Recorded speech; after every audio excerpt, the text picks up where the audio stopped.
Hello, I picked up this 3-axis camera gimbal from Hobby King a while ago, and I thought I'd make just a little intro video, or just a first look kind of a video showing what's in the box that comes with it, and also show you some sample video that I recorded with it.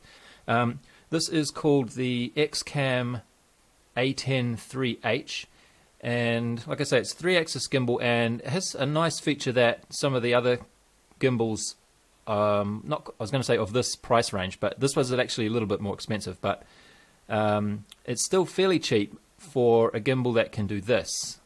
That is, the yaw axis can just rotate around and around forever, so it has no limits on that. So if you have a quadcopter that has retractable landing gear, you can lift the landing gear up and you can get a look in the whole 360-degree range without having anything in the way and without worrying about the cables getting twisted around or anything. So that was obviously the main attraction of it for me, as opposed to the other gimbals that I've had in the past, which you can only sort of, you can turn it 180 degrees backwards each way, but you can't go much further than that. Now this has not been a very popular gimbal, and it's mainly the fault of the firmware. At least that's what I'm hearing.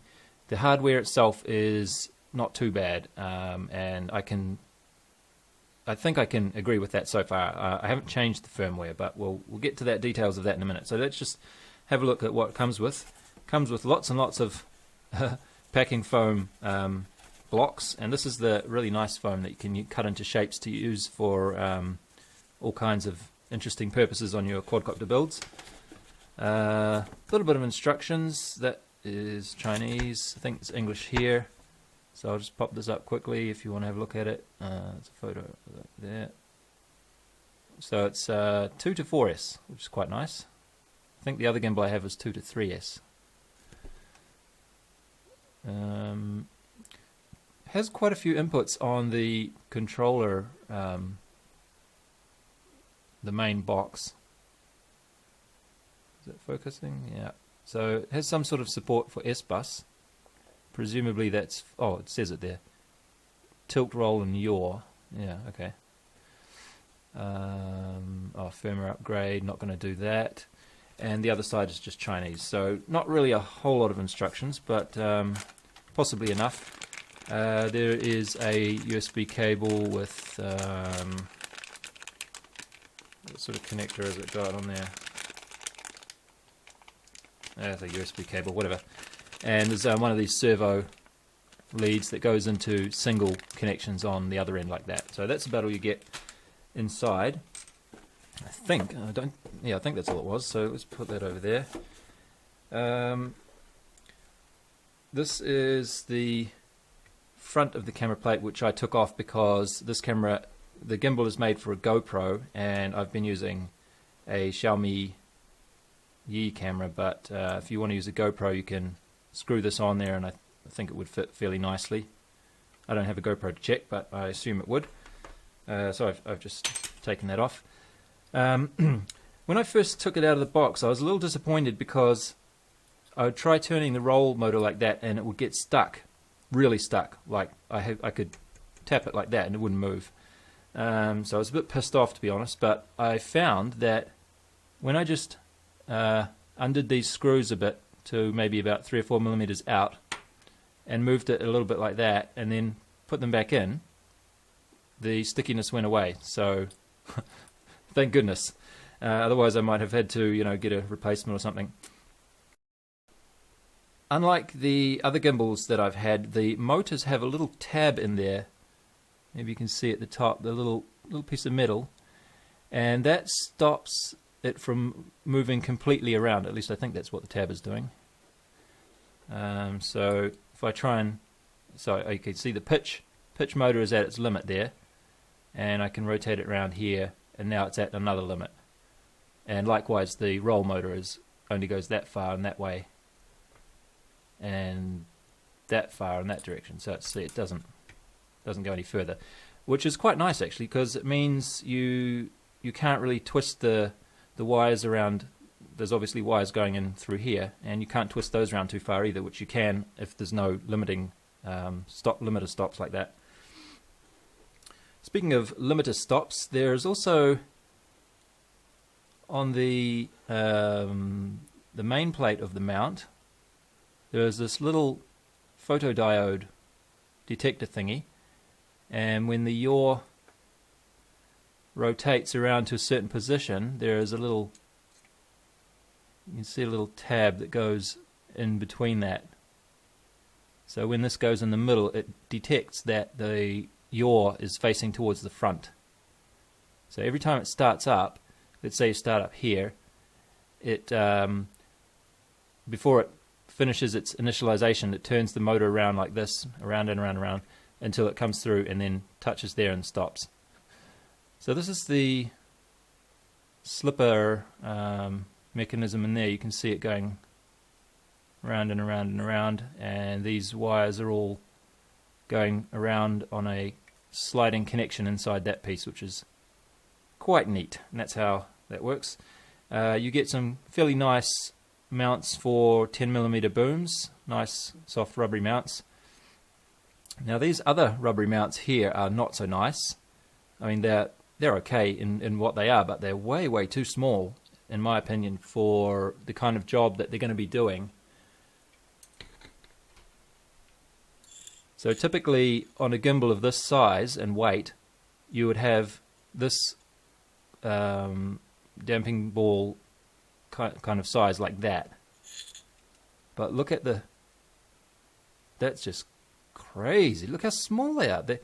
They're actually smaller than the damping balls that you normally find underneath your Mobius mounting plate on a quadcopter, to, you know, where you put your Mobius to try and, you know, smooth out the vibrations in the video. These damping balls are smaller than that, and there's only 4 of them.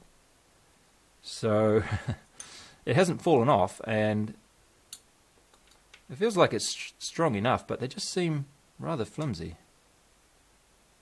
But I guess, yeah, I don't know, maybe they've put some work into testing them and that works well that way, but I am going to do a lot of modifications to this, so I'm not going to be using these damping balls eventually anyway.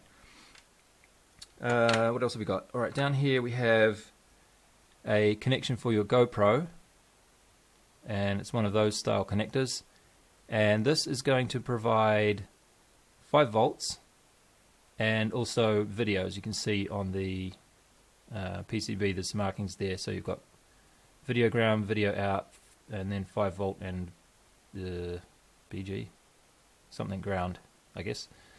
So that's quite neat. So you can get the video out all the way up through there and into your controller. So on the controller we have this side up. I wonder if there is some sort of an IMU in here. I don't know. We have AV in from the bottom of the gimbal, and we have over here we have 6 pins, and we've got that aforementioned S-bus input to control the pitch and the roll and the yaw. PC, don't know.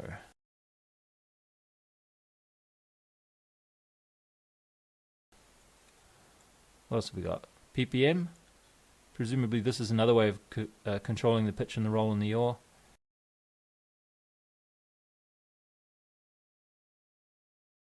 And then we've got DC power in 2 to 4S, and we have AV out as one of those sort of 3.5mm plugs by the looks of it. So that's how that works. And I'm just going to throw this in the trash, this controller piece. So needs a bit of explaining, doesn't it?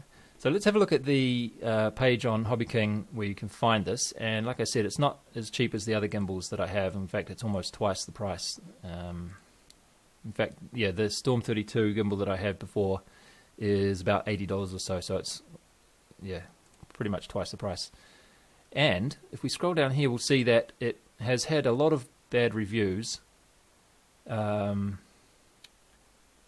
Like this. And yeah, I mean, you can look at this for yourself, I suppose. But yeah, it's not very well received, so I don't know if they're selling all that many, and I hadn't heard of it until I saw it being used in a YouTube video, which I'll show you shortly, and then I thought, hey, that's worth checking out. So, why would I want to get this then? And why would I be throwing the controller away? Well, if you remember from one of my earlier videos where I was looking at the other gimbal that I have with the Storm 32 firmware controller, that is an exceptionally good gimbal controller firmware. So what I'm going to do, and what a lot of people are apparently doing, is replacing the firmware and the controller board entirely to use a Storm 32 controller. And one of the issues that you get when you do that normally, that is using a normal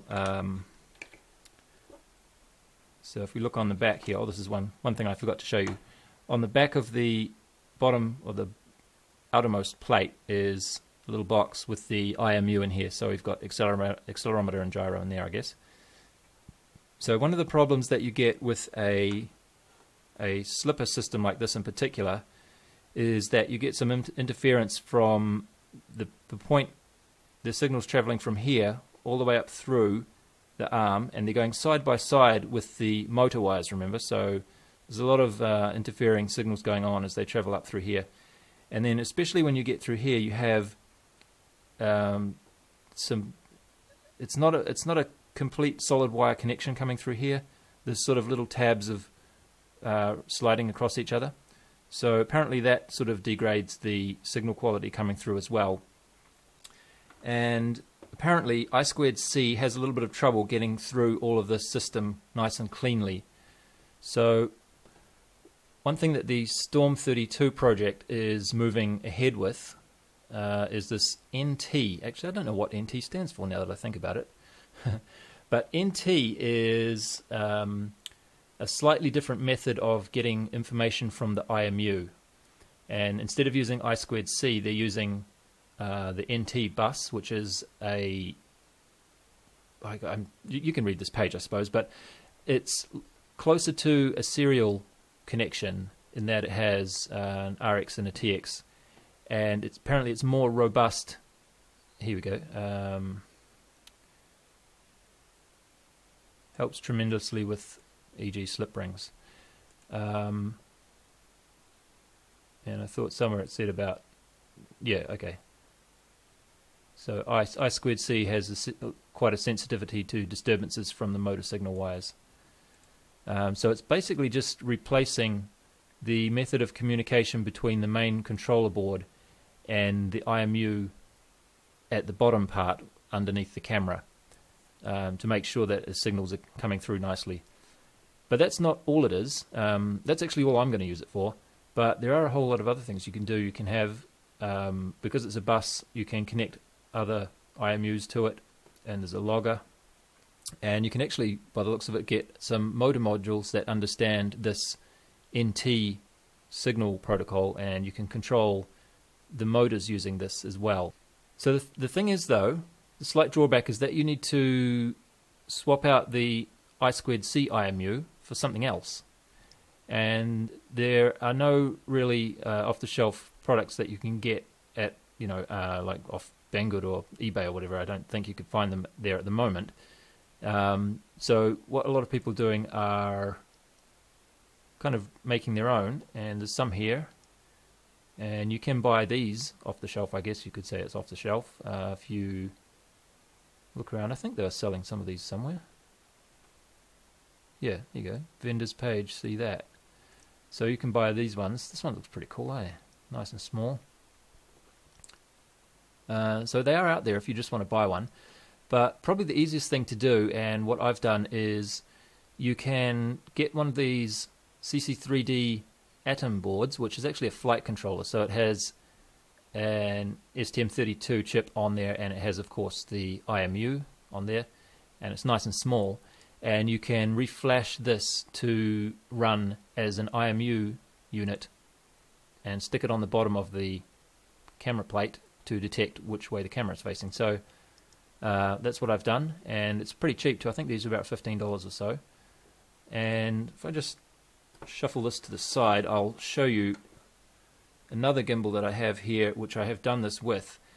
So this gimbal here is one of the ones that I crashed probably a couple of months or so ago now, and I bent some of the plates quite badly. So what I've done is I've taken it all apart completely, and I used QCAD to design some of my own plates for it. And see those sexy carbon fiber plates? Ooh, yeah. And I had these machined by CNC Madness in British Columbia in Canada, and it's worked out fairly well, and it's all fits together quite nicely, but I haven't had very good performance from it, unfortunately, and I think it's because this yaw motor is a little bit wobbly now after the crash. So unfortunately it's not quite performing as it was before. But anyway, back to the Storm 32 NT story. You can see on the bottom, if we can get it to focus here, that is an mini CC3D. So this is the CC3D A-10 that we were just looking at before, and it's connected by the main port with those 4 wires there. So these are my NT bus. Obviously this gimbal doesn't have a slip ring, so if I turn it around it's going to twist those wires and get stuck at some point. The only reason I stuck it on here is because I just wanted to get used to using this new method before I started trying to modify a gimbal. So just sort of one step at a time, you know. But as far as the IMU goes, it's been working fine. It's just that this yaw motor is a bit wobbly for me. Yeah, I'm glad my plates all came out quite nicely. They fit together nicely as well. Saved a little bit of weight too. Yeah, so this piece here is what I'm going to be taking off. Actually, I have 2 gimbals that I smashed in a crash. So the other one that I smashed in a crash, I'm going to take this top board off and put it onto here. Haven't quite figured out how I'm going to mount everything yet, but I'm definitely want to do something about these small damping balls. So probably what I'm going to do is just detach both of these top plates and replace them with these other plates that I also got made by CNC Madness. And this is an 8-ball. You can put 8 damping balls on this one. So I wasn't sure at the time that I ordered this, I wasn't sure what kind of a camera I was going to put on the bottom, and I was thinking it might be a little bit heavier. Probably don't need 8 damping balls, but at least if you have 8 you can adjust it, so you can have 4 or 6 or 8 or something if it's just whatever you need. And this is made actually for this gimbal, so the holes that I have in here are going to need a little bit of an extension at the edge there to fit onto the screw holes that we have in the top of this one, but they're pretty close. So I think it's going to work out quite nicely with just a little bit of a drilling in there. So I think that's about all I have to say. Looking at it on the bench, I flew this with a Xiaomi Yi 4K camera, which is not perfectly balanced. It's a little bit too heavy out this end, so it tends to roll. Like when you turn the power off, it tips like that. But it's not too bad, and the weight is about right too. So I don't think the fact that I wasn't using a GoPro as you're supposed to, I don't think that was really the problem with, as you'll see, it didn't perform very well, because from what I hear from everybody else, like I say, it hasn't performed very well for them either with the default firmware. The problem, to try and sum it up quickly, is that basically if it moves around too quickly, or if, as in one case we'll see, the top of the camera, the top of the camera bumps on the bottom of the yaw motor there, because there's not much room. It's pretty close there. There's not a whole lot of clearance, and you can't actually tip, the roll motor can't tip further than about here. So I was holding it by hand to begin with, and you'll see that when the camera touches on the bottom of the motor there, it just loses it. It just goes berserk. And most of the time it does not recover, which is a little bit substandard. I think this Storm 32 was quite good at A, not losing its bearings in the first place, and B, also recovering quite well afterwards. And this firmware in here doesn't do either of those things very well. So that's why it's going to be replaced. It's a bit of a project. Haven't really gotten anywhere on it so far, apart from just the first quick look. So let's have a quick look. Actually, just before we have a look at my video, I'll show you a little clip from the video that inspired me to do this. These guys here they've been doing quite a bit of work with a follow me kind of a thing, also with the Storm 32 gimbal controller, and they're quite a bit ahead of me with this particular project. And what they've done here is, you can see one guy is about to put his FPV goggles on, and then he zooms backwards, at least it looks backwards, but he's looking out, obviously he's looking out the front of the quad as it flies forwards, and the camera is pointing backwards, and as the other guy moves around, he is holding his cell phone or something or other, and you can see that the camera is just focusing on him the whole time, and there are no restrictions on the pilot in the way that he can fly around, so he doesn't need to worry about keeping the front of the quadcopter within 180 degrees of the camera subject, because the gimbal can just turn around and around and around. It doesn't matter. So yeah, I saw this and I thought, wow, that's really cool. I want to give that a try. So if you look at the comments, you can see I've asked them, where did you get that gimbal?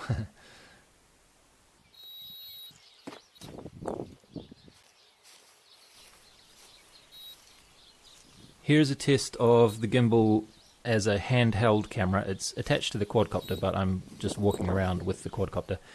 And you can see in the overlay I have attached another camera. Runcam 2 is attached to the battery just behind the gimbal, so you can get an idea of how the frame of the quadcopter is moving versus the movement of the gimbal.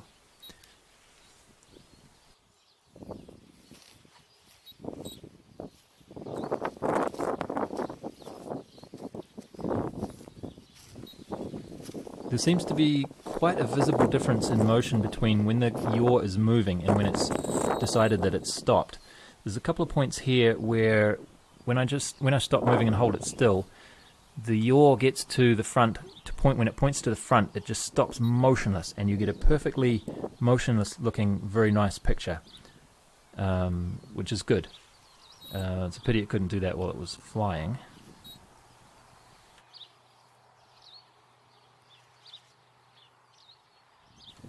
And now, unfortunately, as you can see, when I tip it all the way to one side, the top of the camera is going to bump onto the bottom of the yaw motor, and it just loses it.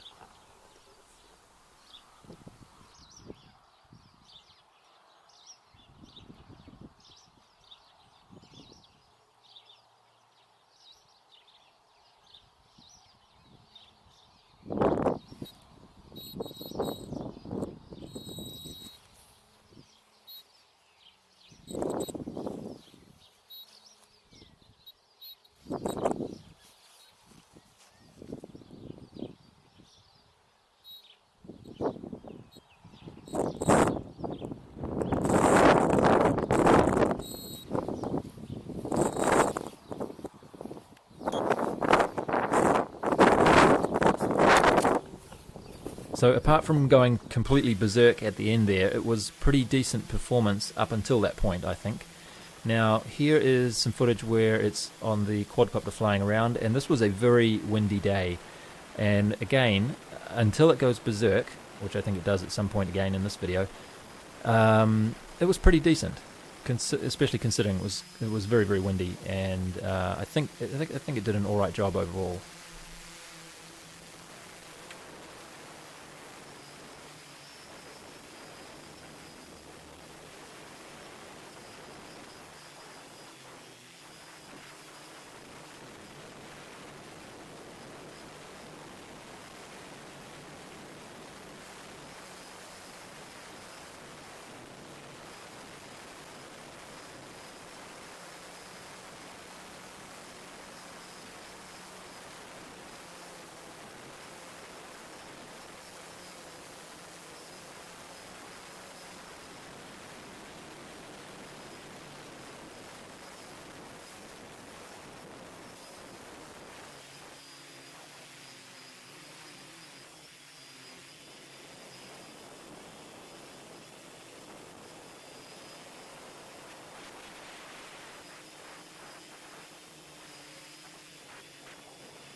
Okay, it looks like on this occasion it recovered. Oh no, not really. So it should be pointing straight towards me here, but as you can see it's pointing over here. So it kind of recovered. I mean, it recovered in pitch and roll at least. It just didn't recover in yaw. Anyway. Yeah, look at that. So again, it's just gone.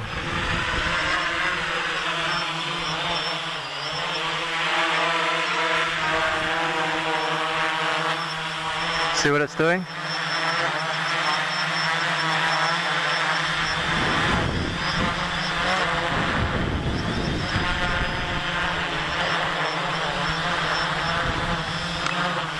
It's just very unreliable. That's a pity. I guess that's what everyone's talking about.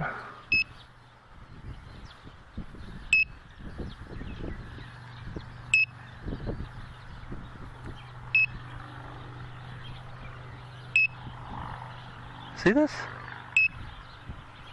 Now it's not even, it doesn't even have to deal with the vibrations of the quadcopter or the shaking around from flying now, and it still can't recover.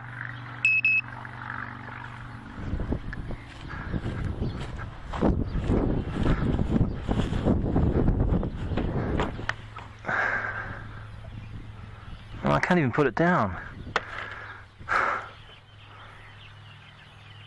Oh, here we go, here we go. So after a while it sort of slowly comes back.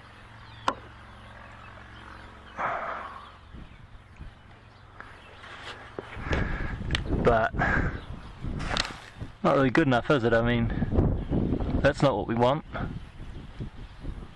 We want it to be facing forwards. And we want it to recover much quicker than that.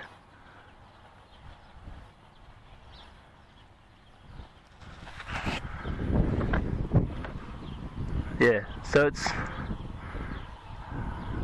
pitch and roll has recovered mostly there by the looks of it, but yaw has been lost again. So I don't know what the point of having this little thing up there is for if you're not going to use it.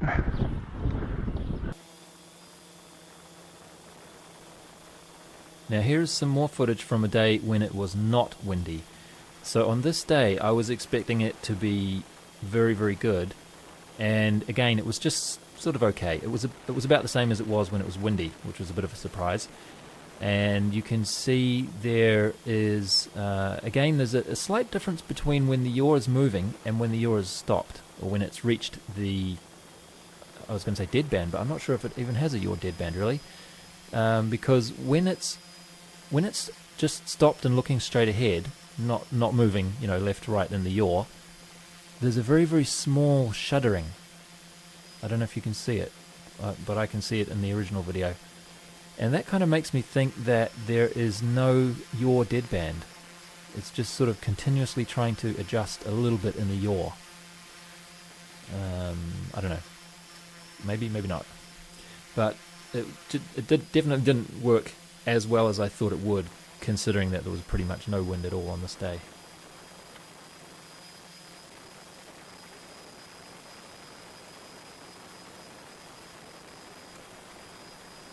Okay, well that's all I'm going to show you for now, and that's probably all the video I'll ever take with this default firmware.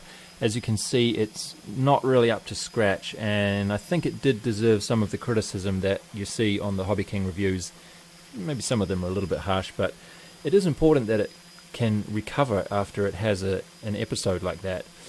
In fact, I had one time where it didn't even get off the ground, literally. Like I took off, and you know how sometimes when you take off, there's a little bit of a, like one of the legs of the quadcopter gets a little bit stuck on the grass or something, and it wobbled a little bit, and the camera just lost it immediately. So I had to land and you know, let it settle down again.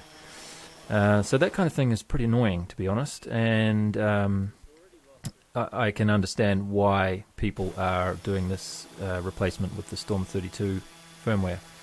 So I'm going to hit up those guys again, DG, what was their channel? DG Forever 92 or something like that, and maybe ask them for some tips about doing the conversion, because they obviously know what it's all about. And when I get it all working, I'll probably make another video about it to show you how it works. Anyway, thanks for watching.